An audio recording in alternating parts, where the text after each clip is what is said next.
Hi everyone.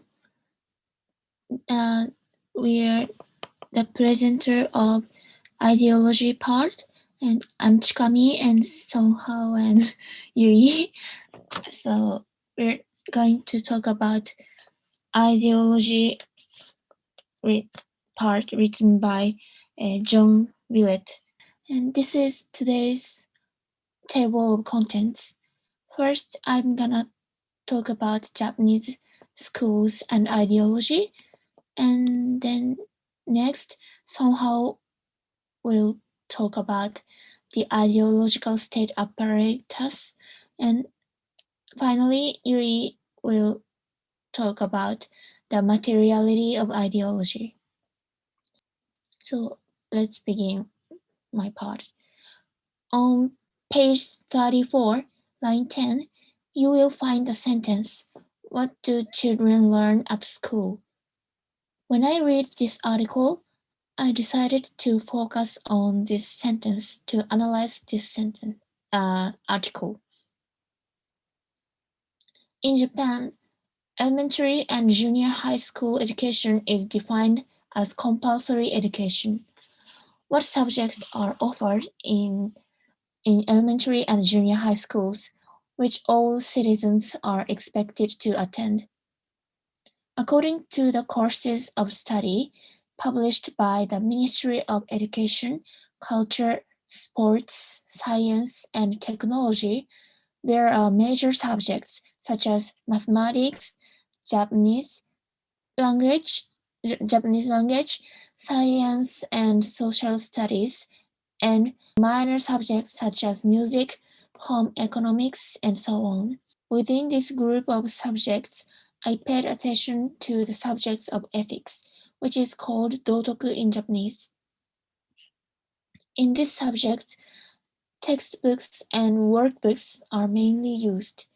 The purpose of this subject is to acquire the knowledge and norms necessary to live as a member of society by reading actual events and cautionary tales and to face one's own mind.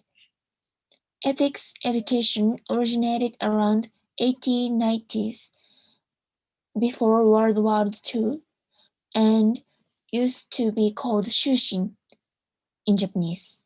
At that time, the education was in line with the imperial rescript on education by the emperor, the ruler.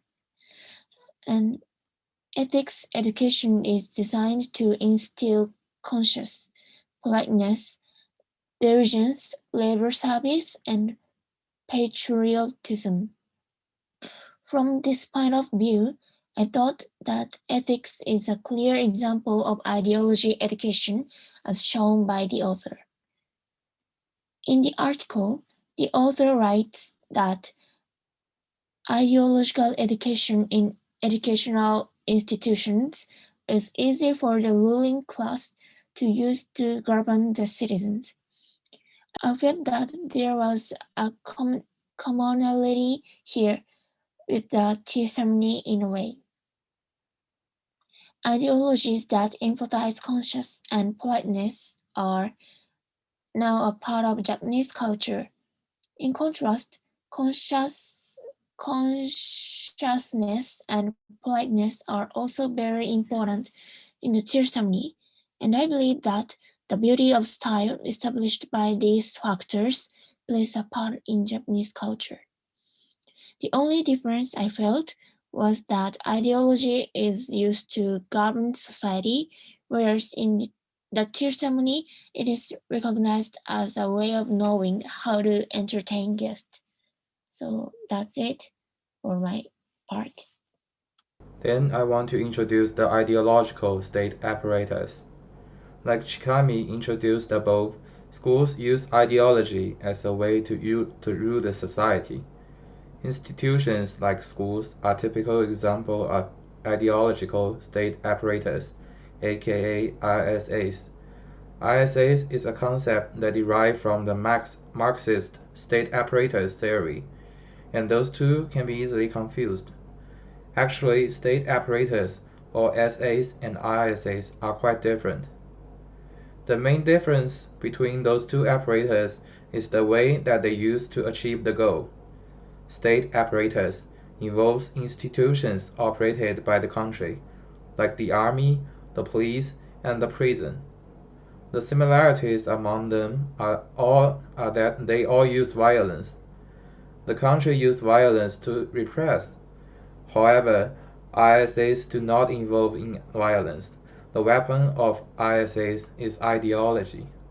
Like schools, in the religious domain, ISAs is the church. In politics, ISA could be the voting system, two-party system, and extra.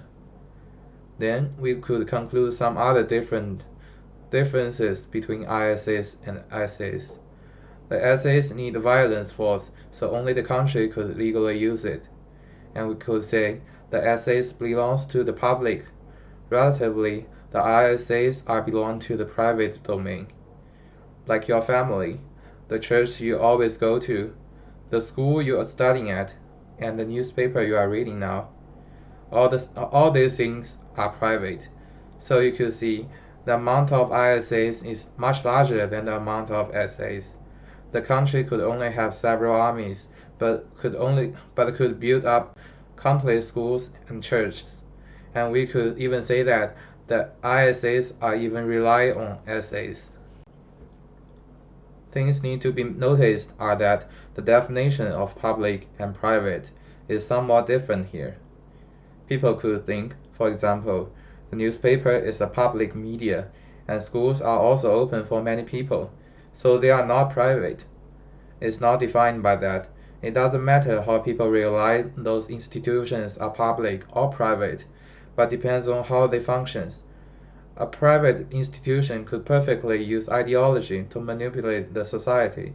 Then it could be called an ISA. It still depends on the functions. The biggest difference is whether the institution contains violence. The ultimate goals for ISAs and ISAs do not vary a lot. They are all institutions that rule the society. ISAs achieve it through the ideology, but SAs achieve it through the violence.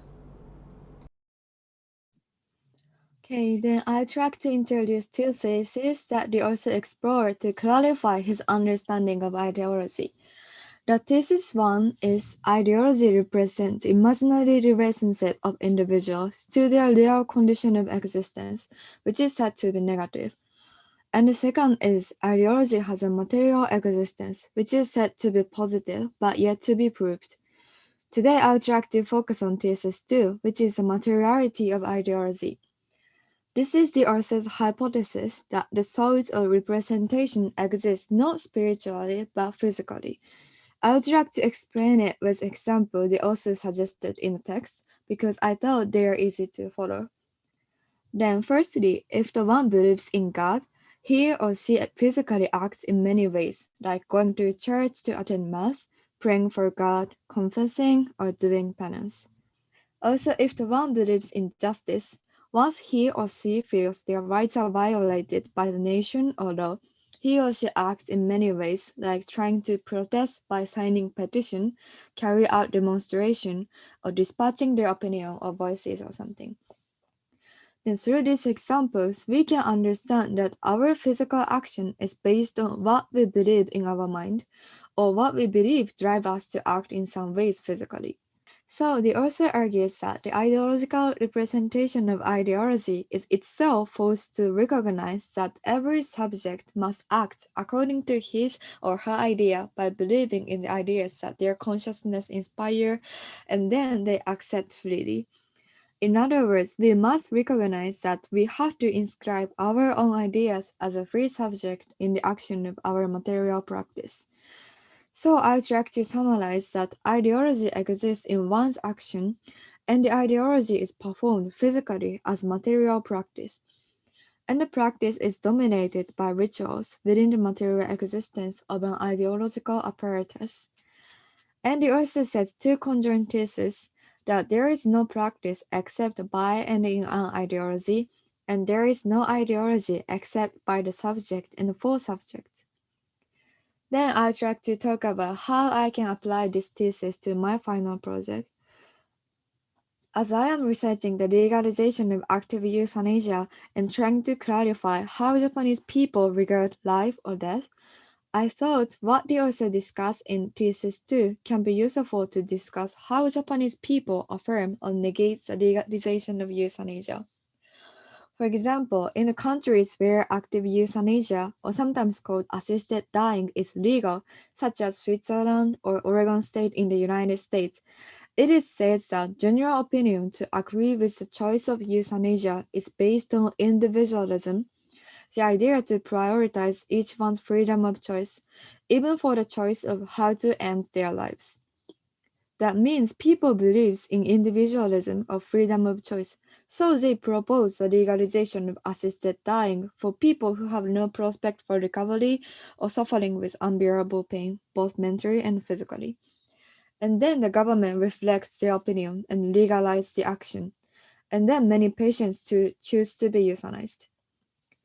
Then, by contrast, in Japan, an incident occurred in Kyoto last year that a doctor killed one patient of ALS, with a difficult disease with no way to recover perfectly in today's medical technology, by her own request. And when the incident occurred, and many newspapers or TV shows reported like a patient commit euthanasia. The word euthanasia was used at primary report of the incident. Patients of same disease as the victim oppose to call the murder as euthanasia because they feel that they are worse to die or they must follow her like peer pressure.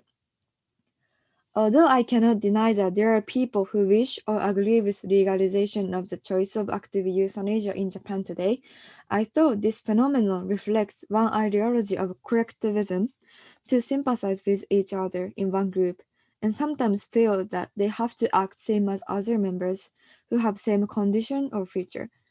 So maybe this is why patients act to oppose media report based on their ideology. I'm not sure whether ideology can be called as material, as the author said the thesis has not been proven yet, but I thought his idea that the action that the person performed can represent his or her ideology can be applied to the case I am planning to discuss in my thesis. This is all from us. Thank you for listening.